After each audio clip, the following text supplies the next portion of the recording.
દિવસ પૃથ્વીના લોકો ચાંદની મૂર્તિ બનાવી ને તેની પૂજા કરી રહ્યા હતા.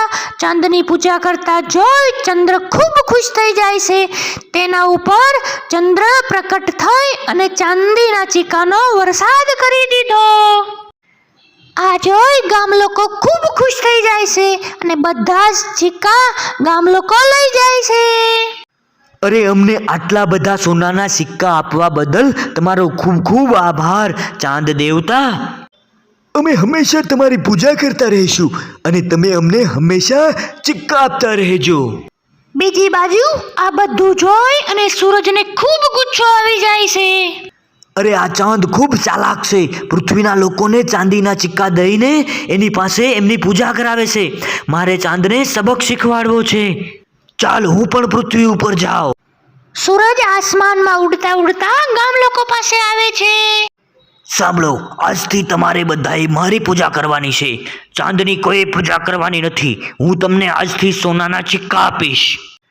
બાદમાં સૂરજમાંથી ખૂબ બધા સોનાના સિક્કા બહાર નીકળવા લાગ્યા. સોનાના સિક્કાને જોઈ અને ગામ લોકો ચાંદીના સિક્કા ભૂલી જાય છે અને જલ્દી જલ્દી બધા સોનાના સિક્કા લઈ લે છે. દેખો, મેં તમને બધાને કેટલા સોનાના સિક્કા આપ્યા. એટલે હવે આ પૃથ્વી ઉપર માત્ર મારી જ પૂજા થશે. સાંભળ ચાંદ, આજ પછી કોઈ પણ તારી પૂજા નહીં કરે. હવે આ પૃથ્વી ઉપર આવતો નહીં. પણ આ તો ખોટું છે. પૃથ્વી ઉપર આપણી બંનેની જરૂર છે. જો હું પૃથ્વી ઉપર નહીં રહું તો લોકોની હાલત ખરાબ થઈ જશે.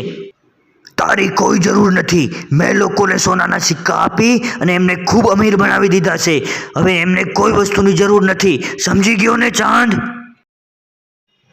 નહીં નહીં, હું તારી વાત નહીં માનું. તું ખૂબ ઘમંડી છો. સોનાના સિક્કાની લાલચ આપી તું આ લોકોને છેતરી રહ્યો છો. સાંભળો, તમે લોકો બધા મારી પૂજા કરજો. બાકી હું રાતમાં અહીંથી જતો રહીશ તો તમને બધાને મારી ચાંદની રોશની જોવા નહીં મળે. સાંભળો, તમે બધાએ ચાંદની વાત માની તો હું પૃથ્વી ઉપર પ્રકાશ આપવાનું બંધ કરી દઈશ. બાદમાં બધે જ અંધારું થઈ જશે. તમે બંને અંદરો અંદર લડવાનું બંધ કરો. અમારે તમારી બંનેની ખૂબ જરૂર છે. અમે હંમેશા તમારી બંનેની પૂજા કરીશું.